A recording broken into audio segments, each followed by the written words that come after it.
The bacteria, it may possess the extranuclear genetic element that are the small DNA molecules separated from the main chromosomes. So these elements, they are known as plasmids. So you should know that plasmids, they are the extra chromosomal DNA elements. So they can be transmitted to daughter cells during the binary fission. So plasmid, it is a small circular double-stranded DNA molecule that is separated from the chromosomal DNA in a cell. What are the key features of plasmid? Plasmid, they are typically small circular piece of DNA, although they may be linear. So plasmid have their own origin of replication that allows them to replicate independently. So they can exist and replicate within a cell without being integrated into the host genome. Plasmid often carries genes that provide some selective advantage to the host cells, like the antibiotic resistance.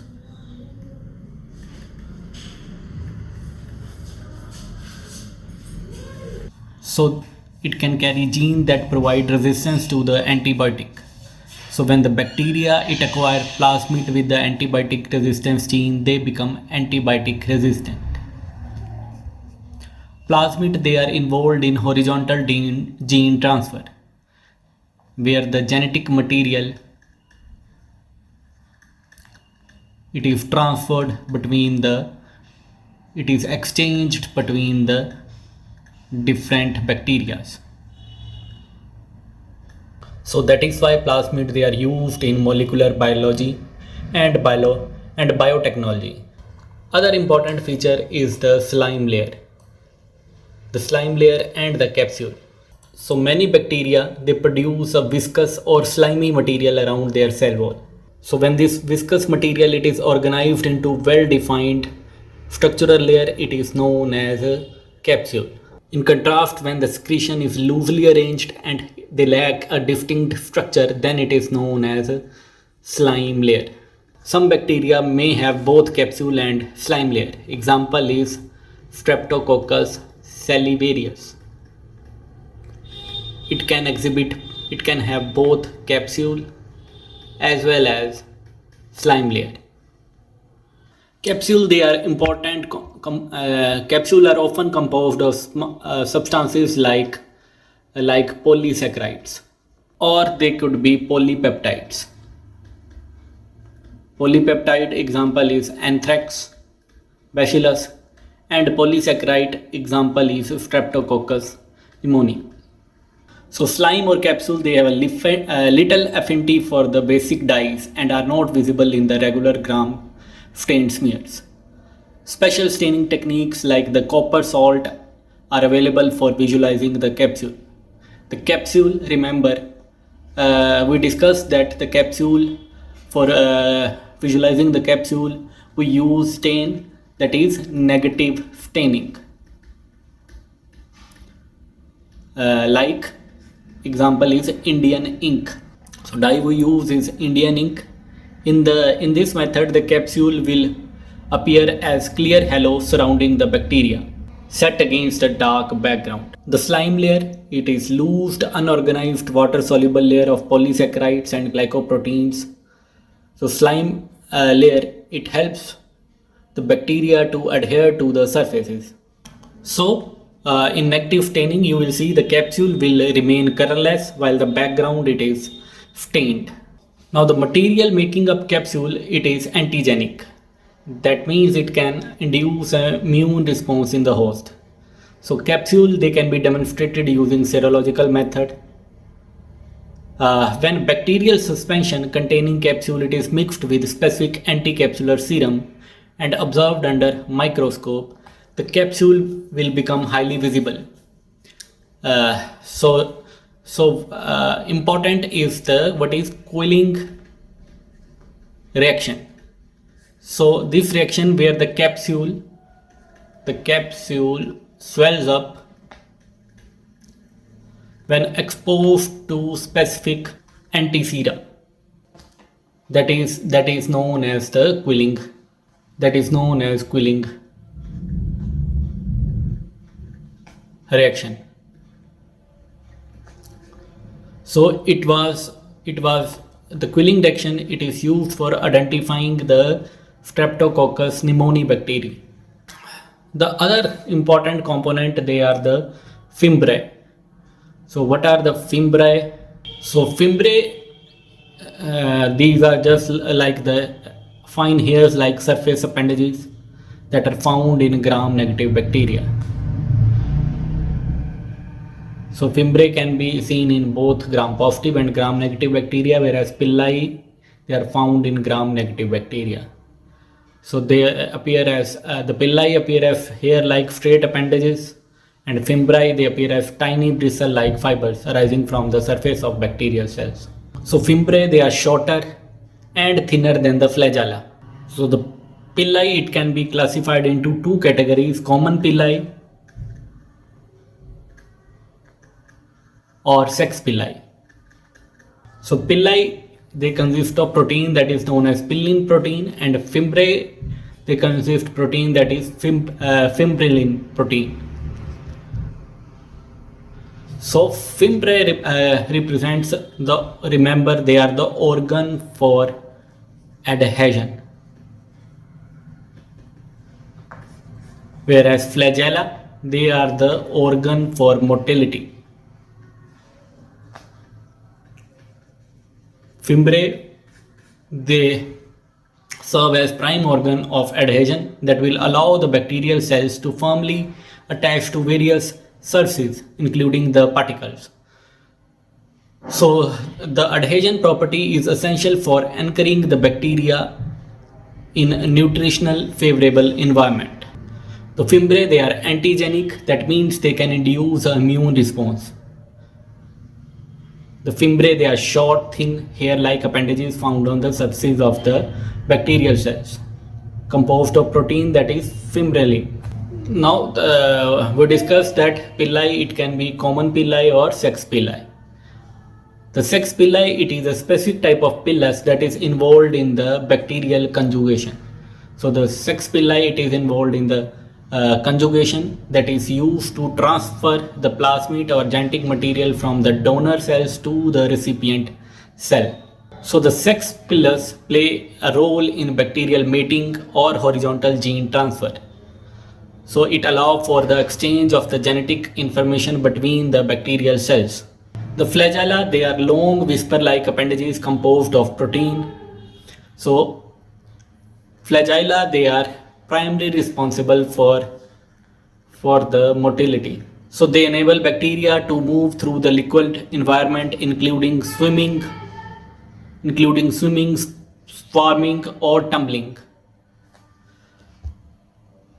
So many motile bacteria like the Salmonella and E. coli, they have flagella that allow them to move in response to the environment.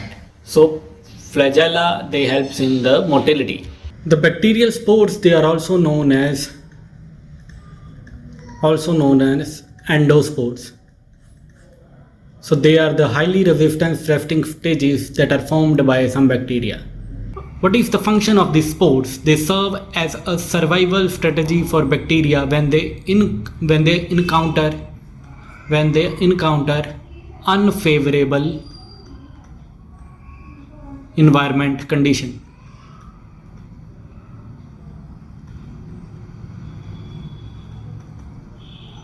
So the process of spore formation, it is known as sporulation, and it occurs after a period of active vegetative growth. So the spore, it is formed of spore wall, cortex, and a spore coat. The spore coat, it is multi-layered and tough. So they help the bacteria to withstand adverse environment conditions. So these spores, they are highly resistant structure that can endure extreme heat, desiccation, chemicals, and the radiations. So they provide a protective mechanism for the bacteria's survival. So in some cases, an outer An outer covering that is known as exosporium may be present, that can have various distinct features like the grooves and ridges. The spores, they can be either centrally, terminal at one end, or subterminal near one end. Spores, they can be oval, spherical, depending upon the species. The other form bacteria can display is the pleomorphism.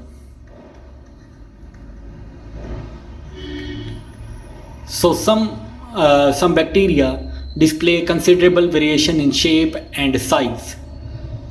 So variation in shape and size of the individual cells, that is known as pleomorphism.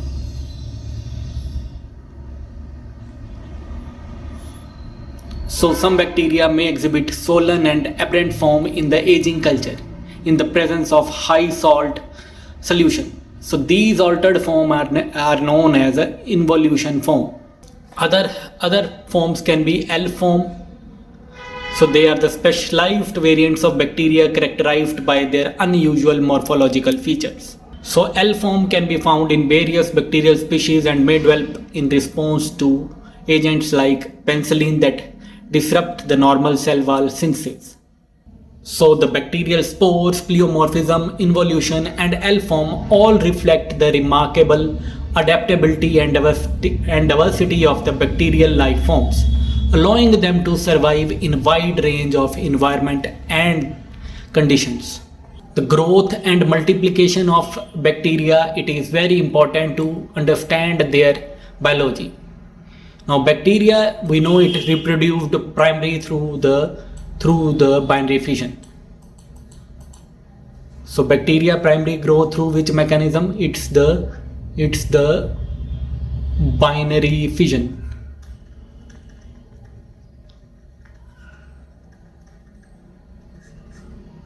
The generation time, it's the population doubling time, it is the interval between the two consecutive cell divisions or time that is required for one bacteria to give rise to two daughter cells under optimal conditions.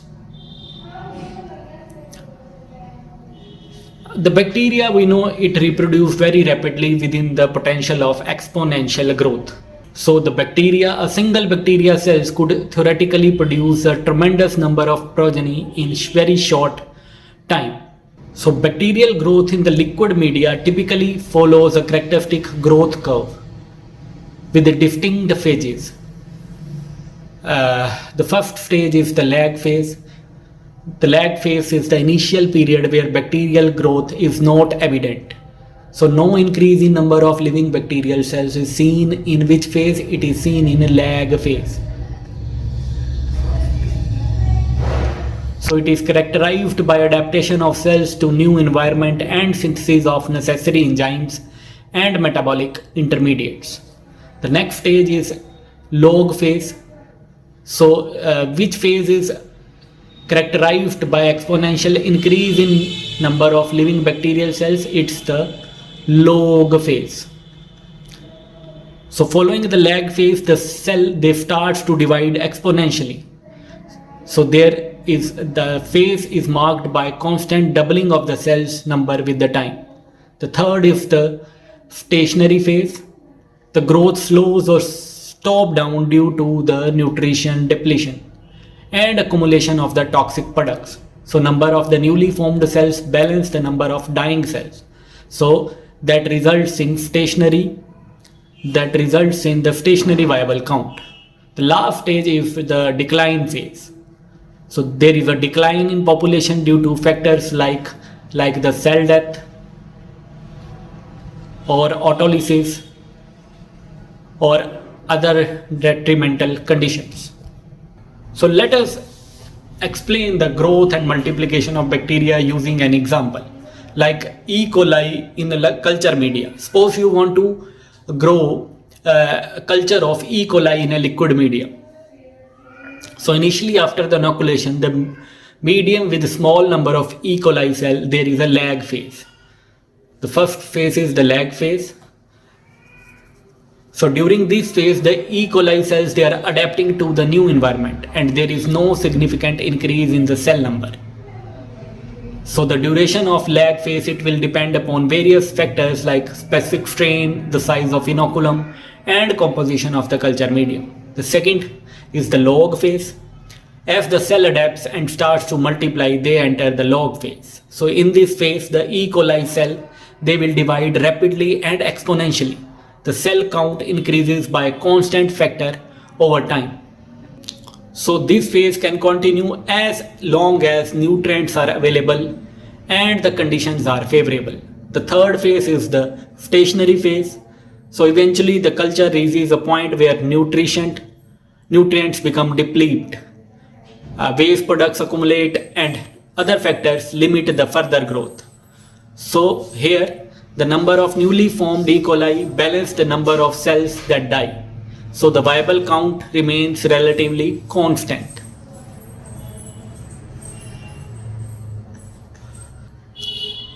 And the culture, it enters the stationary phase.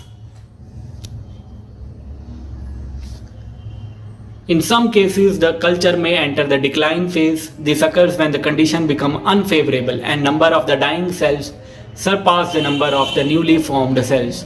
The cell count starts to decrease. The factors that can lead to the to the decline phase is the nutrient exhaustion, accumulation of toxic substances, or self-destruction of the cells. So these are the all phases of the bacterial growth phase. The next is the culture medium. So what do you mean by culture? So culture refers to the microorganisms like the bacteria that scientists grow and keep in a controlled environment, typically in a lab. So it is the culture, it is similar to growing plants in a garden. But instead of plants, we are growing tiny living microorganisms.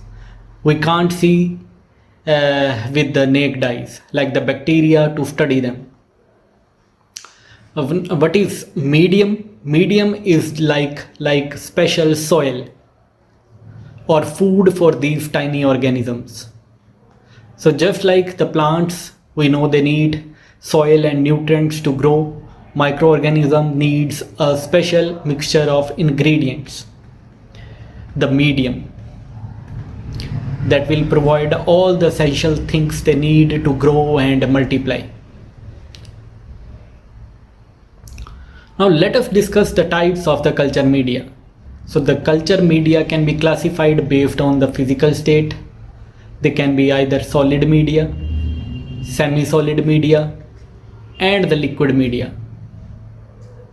Based on the molecular oxygen and reducing substance, they can be either aerobic or anaerobic. Based on the nutritional factors, they can be simple media, compound media, synthetic media, or the special media. Now let us discuss them one by one. The first is the solid media. The solid media, they are used for culturing bacteria and other microorganisms to observe distinct colony morphology and the characteristic. So the most common solid media we use is the agar media. So the most common solid media we use is the agar. So agar, it is a special substance we use to make solid culture media. So it comes from certain types of seaweeds.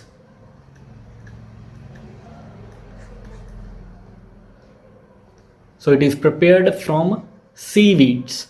So it is like a long chain of sugar molecules that are the polysaccharides and has some inorganic salts and a bit of protein in it. The agar, it will turn into jelly-like substance when it is heated to 98 degrees Celsius. And if you solidify it, it solidify at around 42 degrees Celsius. So we typically use 2% of the agar to make solid media.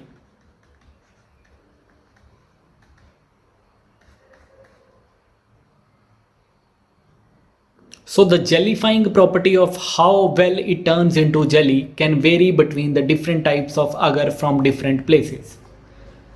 Other is the peptone. So peptone, it is another ingredient we put into the culture media. So peptone, remember, it is a mixture of partially broken down proteins. So it contains proteases, polypeptides and amino acids that are the building blocks of the protein. So there are some minerals like phosphate, potassium, manganese can be added in the peptone, along with some extra like riboflavin that helps to bacteria to grow.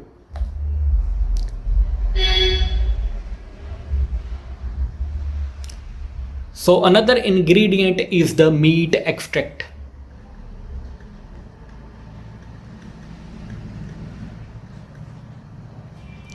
So some other ingredient in culture media are the blood, serum and the yeast extract. So in simple term, the agar make the culture media solid. Peptone will provide some nutrients for the bacteria, and there are some special ingredients like the meat extract, blood and the yeast extract that can be added depending upon what you are trying to grow or study. Liquid media, they are sometimes referred as broth. So bacteria will grow uniformly here. Example of is the nutrient broth. The other is the semi-solid media. Such media, they are soft and used to determine the bacterial motility, and they are used to separate the motile from non-motile strains. Classification based on the ingredients, we can classify this simple media. So example of simple media is the nutrient broth. So remember, the nutrient broth, it consists of peptone, meat extract, sodium chloride and water. So nutrient agar, it is how it is made. It is made by adding 2% agar to nutrient broth. So if you add 2% agar here to this nutrient broth, that makes it nutrient agar.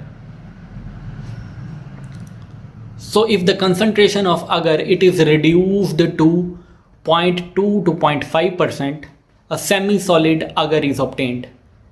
So this enable the motile organisms to spread. So increasing the concentration to 6%, it would prevent spreading or swarming by organisms such as proteus. So if we use less agar, the mediums become kind of like soft jelly, semi-solid or sloppy. So this is useful when we want to study microorganisms that can move around, like the motile organisms. They can easily spread in this softer environment. So if we increase the concentration to 6%, the medium become very firm.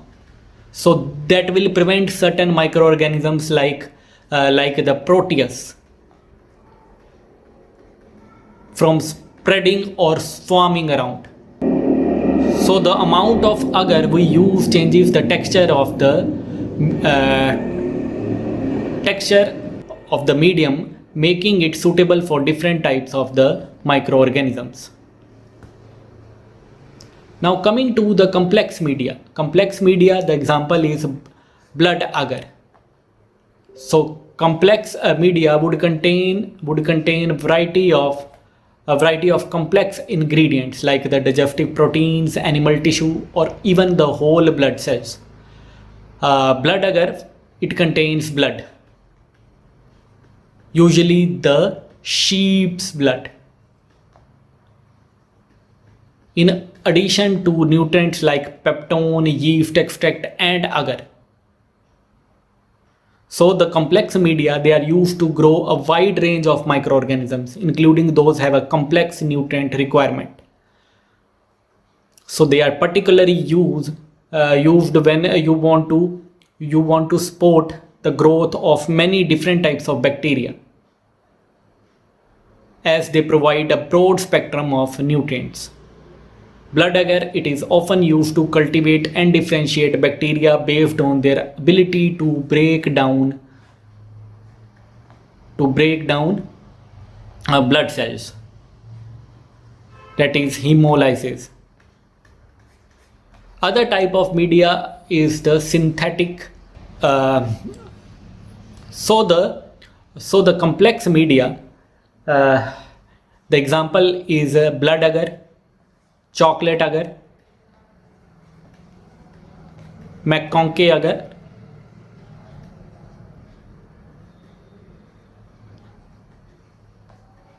Blood agar contains red blood cells to detect hemolysis. The chocolate agar, it is heated and enriched with the blood to support the growth of fastidious bacteria. And McConkey agar, it includes lactose and neutral red to differentiate lactose fermenting from non-lactose fermenting bacteria.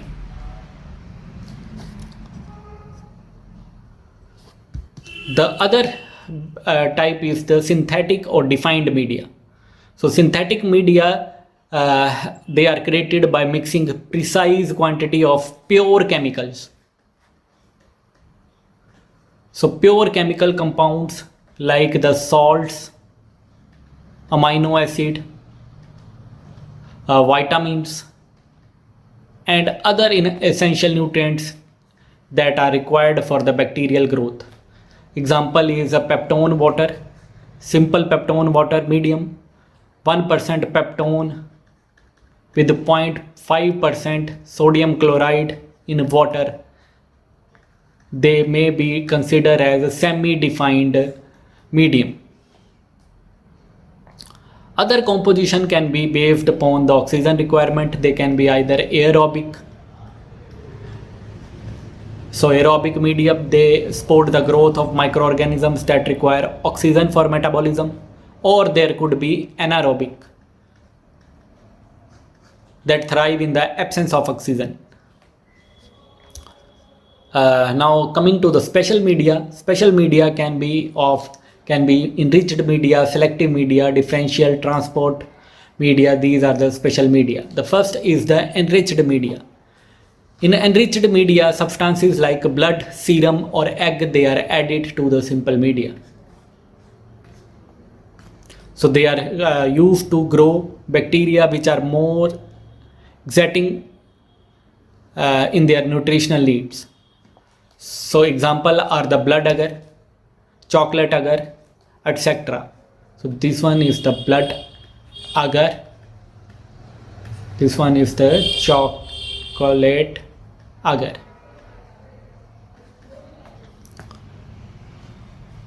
Other is the brain heart infusion broth. So that is prepared by infusing the non-enzymatically processed, that is the calf brain and cow heart tissue. So it is enriched with additional ingredients like peptones and dextrose. So peptone are the protein derivatives and dextrose is a type of sugar that provides essential nutrients for microbial growth. So this brain heart infusion broth, it is a buffered culture medium which means it maintains a stable pH level. So that helps to create a controlled and stable environment for growth of the microorganism. It is highly nutritious and can support the growth of wide variety of microorganisms. So it is particularly used for the fastidious organisms, which are more organisms with specific and often complex nutritional requirement. In addition to the liquid form, it can be solidified to create a solid medium known as brain heart infusion agar. So agar it is a gelatinous substance that is derived from seafood, it is added to the brain heart infusion broth to solidify it. The blood agar it is a solid culture medium that is composed of three components: blood, peptones, and the blood. In India, it is prepared by using the sheep blood. However, in other countries, blood sources from horses, cows, or pigs may be used. So the blood agar it is unenriched, non-selective medium. Enriched means that it contains additional nutrients like blood that supports the growth of variety of microorganisms. The blood agar it is suitable for cultivating both the aerobic and the anaerobic bacteria. So blood agar, remember, it is also a differential medium. Since the degree of hemolysis caused by the hemolysin, it is assessed to differentiate among the gram-positive cocci. So the beta hemolysis refers to complete lysis of the red blood and the hemoglobin that results in complete clearing of the blood agar medium surrounding the colonies. The alpha hemolysis is the partial lysis of red blood cells and the hemoglobin. So that results in greenish discoloration of blood agar around the colonies. Whereas the alpha hemolysis leads to the partial lysis of the red blood cells and results in greenish discoloration of the blood agar around the colonies. Whereas in gamma hemolysis there is no hemolysis. So there is no change in the change of the blood agar medium. Similarly, chocolate agar, it is a specialized solid culture medium that is used for isolation and cultivation of the fastidious organisms. So how the chocolate agar it is made? It is made by heating a mixture of nutrient agar and sheep blood.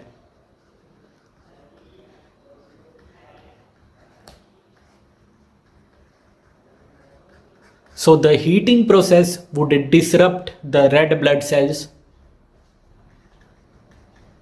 and causing them to release their content, which includes the hemoglobin. The hemin, that is also known as 10 factor, and NAD, that is factor 5. So the chocolate agar it is derived from the brownish or chocolate like color. It takes on after the blood it has been heated. So chocolate agar, remember, it is example of enriched medium. Similar to the blood agar, but it is even more nutritious due to release of the hemoglobin and additional factors hemin and NAD from the red blood cells. So these factors are essential for growth of certain fastidious organisms making the chocolate agar more suitable for their isolation and cultivation. So chocolate agar it is valuable for isolating the fastidious bacteria that are H. influenza, Neisseria meningitis, Neisseria gonorrhoeae, and Moraxella species. So coming to the enrichment media. So what are the enrichment media? So enrichment media, they are designed to create a nutrient rich environment that enhances the growth of specific bacteria without inhibiting the others.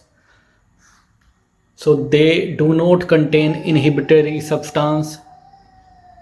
So enrichment media, they are nutrient rich and support the growth of wide range of microorganisms.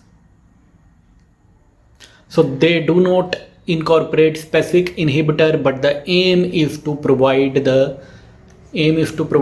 favorable condition for the desired bacteria.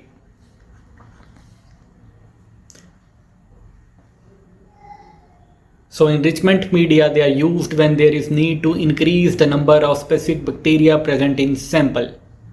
So for example, if we are trying to find bacteria like Salmonella typhi in a sample that has also E. coli, we can use a specific medium, that is tetrathionate broth medium. So this broth has something that makes it harder for E. coli to grow, but it will allow the Salmonella typhi to grow more easily. So we can find Salmonella typhi more effectively. So this is the example of the enrichment media. Next are the selective media. So selective media, they are designed to inhibit or suppress the growth of certain type of microorganisms while allowing the growth of others. So the inhibiting substance is added to solid media to inhibit the contaminating bacteria. So they are used to encourage the growth of specific bacteria, often by incorporating inhibitory substances. So that can be either antibiotic, dyes, chemicals, or by alteration of the pH. So the selective media, they can be either solid or liquid, depending upon whether the inhibitory substance are incorporated into solid agar or the liquid broth. The example is the Thayer-Martin medium. So it is selective media for Neisseria gonorrhoeae species. So it contains the following combination of antibiotics. It has vancomycin, that is able to kill most of the gram-positive bacteria. It has cholecystine, vancomycin, cholecystine, and nystatin. So these antimicrobial substance would inhibit the growth of organisms other than the Neisseria gonorrhoeae. So they are added to kill most of the gram-negative organisms except the Neisseria. Other example is eosine methylene blue, that is selective for the gram-negative bacteria. So the dye here, methylene blue, it will inhibit the growth of the gram-positive bacteria. Other is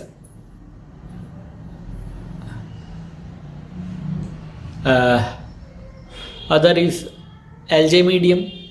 Algae medium, it is medium that is used for cultivation of Mycobacterium tuberculosis. So it contains mineral salt, asparagine, glycerol, malachite green, and the hen's egg.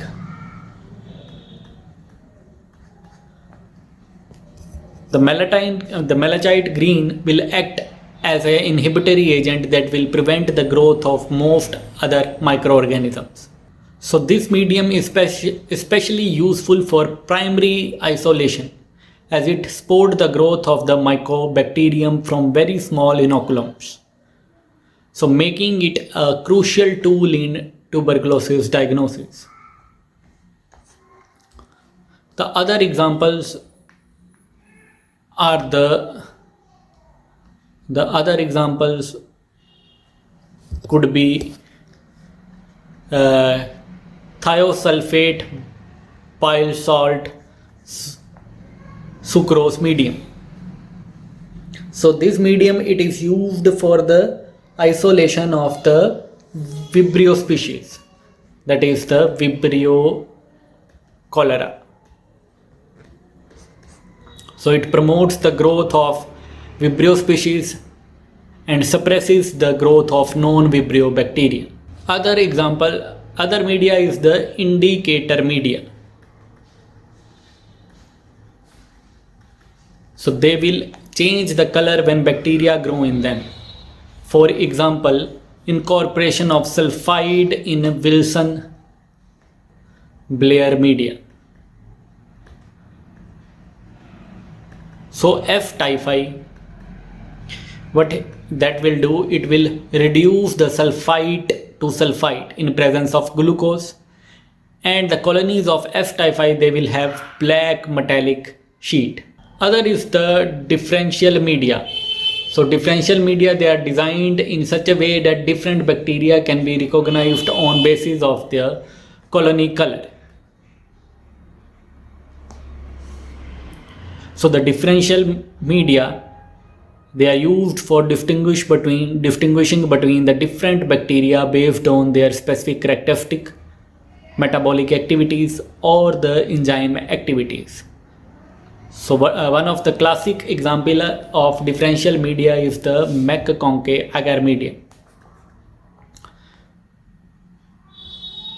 So McConkey agar, it consists several components, including the peptone, lactose, agar, neutral red, and taurocolate. So remember the McConkey medium, it is used to distinguish between the lactose fermenter and non-lactose fermenter among the gram-negative bacteria.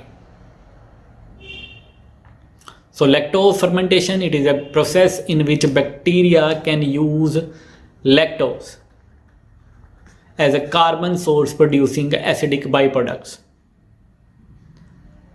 So when the lactose ferments, they are present on McConkey agar, they will metabolize lactose and produce acidic products.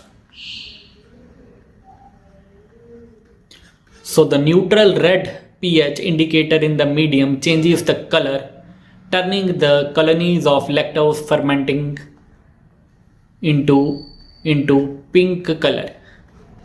So this pink color is indication of lactose fermenters.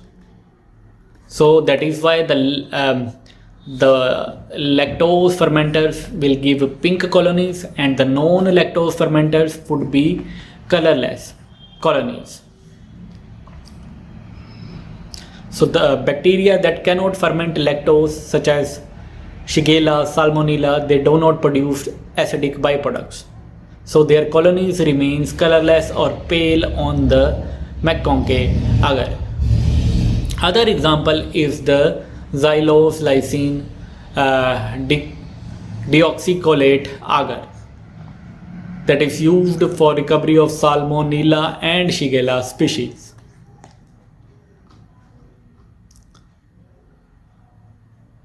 Cysteine lactose electrolyte deficiency agar medium, it is used for cultivation of pathogen from the urine specimen and it inhibits the swarming of Proteus species. The transport media used for transporting the samples. So media used for transporting the samples is the transport media. Example is stored media or buffered glycerol saline media. Anaerobic media, the example of the anaerobic media is Robertson Cook meat medium or thioglycate broth medium. Now let us the various growth factors required for bacteria. Remember this table. You can get an MCQ. What are the growth factor for E. coli is arginine, for gonococci it's glutathione, for mycoplasma it's the cholesterol. So remember all these values. Now let us discuss the various culture method. So various culture methods are available. The aerobic culture methods, they play a role in microbiology, enabling the isolation and growth of bacteria under the oxygen rich condition. So various aerobic culture methods, they can be remember for your MCQ. What are the various aerobic culture method? They are streak culture, lawn culture, stab culture, pore culture and spread plate culture. The most routinely used to isolate bacteria is streak culture.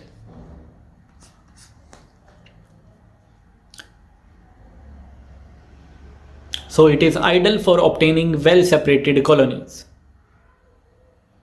So here a platinum wire loop, it is used to spread a small amount of specimen in a thin layer on the surface of well dried agar plate. So the inoculum is smeared thoroughly to form a well. So loop is re-sterilized and parallel lines are drawn from this well. So from this well, parallel lines they are drawn. So the loop is then re-sterilized and parallel lines they are drawn from the primary stock. So primary stock, from this primary stock another parallel lines they are drawn. So from the secondary stocks these parallel lines are drawn. So then a zigzag lines are drawn from the tertiary stocks. So with each streak the loop is flamed and cooled to dilute and separate the bacteria. On incubation well separated colonies they are obtained. So this is the streak culture method. Other is the lawn culture method. So remember it is other name of lawn culture is carpet culture method.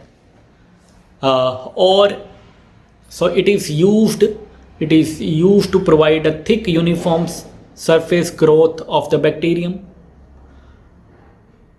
So the lawn culture it will provide uniform surface growth and they are used for bacteriophage typing used for antibiotic sensitivity testing and production of bacterial antigens and the vaccines.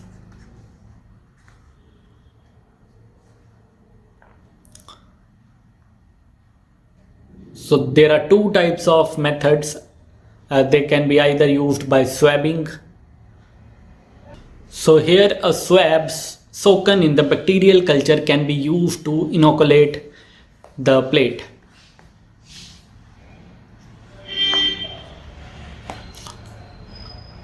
Or flooding. So a liquid bacterial culture is flooded on the surface of the agar plate. So excess inoculum is pipped off and the plate it is incubated. The third method is the stab culture. So stab culture, they are used to demonstrate the gelatin liquefaction and the oxygen requirement of the bacteria. So they are mainly used for stock cultures or demonstration of the oxygen requirement of the bacteria by the oxidative fermentative test. So a long straight charge wire, it is used to puncture a suitable medium into a test tube. The medium is allowed to set with a flat surface at the top. So it is considered positive when the organism moves away from stab, and it is considered negative when the organism does not move away from this stab. So it is used as a motility test of the bacteria. The other method is the pour plate method. So pour plate method culture, they are used to estimate the viable bacterial count, and they are suitable for quantitative urine culture. The tubes containing the agar medium, they are melted and left to cool in water bath. Appropriate dilution of the inoculum, they are added to the molten agar, mixed well and poured into sterile petri dishes. So after incubation, the colonies, they are distributed through the depth of medium and they can be counted by using colony counters.